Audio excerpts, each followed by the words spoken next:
রহমতুল্লাহ। বিশাল বড় টমেটো ক্ষেত আপনারা দেখছেন, অনেক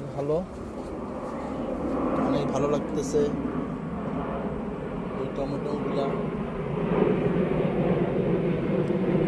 অনেক সুন্দর, এখনো ছাড়ে নাই। প্রথম টিপে এই বিক্রি হবে এবং খাওয়ার উপযোগী হবে। এত সুন্দর ক্ষেত, অনেক ভালো হয়েছে।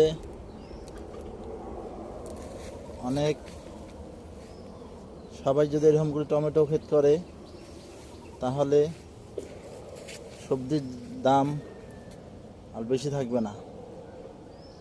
অসাধারণ টমেটো ক্ষেত, অনেক বড় বড় সাইজ হয়েছে এবং এখানে স্প্রে করতে হয় কদিন পর পর। স্প্রে না করলে হয়তো বেশি ভালো হয় না, সাইজ বড় হয় না। এবং সাইজ বড় করতে গেলে কয়েকদিন পর পর স্প্রে করতে হবে, আর স্প্রে না করলে এই এত সুন্দরভাবে হবে না।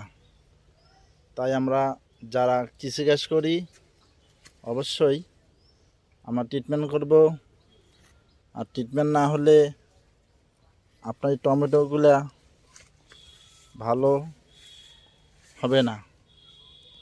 আর অবশ্যই আমরা ট্রিটমেন্টের দিকে খেয়াল রাখব, যাতে আপনি একটা কাজ করলেন এই কাজগুলো যেন লাভজনক হয়।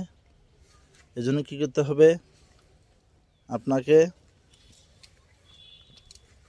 একটু ট্রিটমেন্ট করতে হবে এবং খোঁজ খবর নিতে হবে, যাতে আপনার এগুলা লস না হয়, লাভজনক হয়।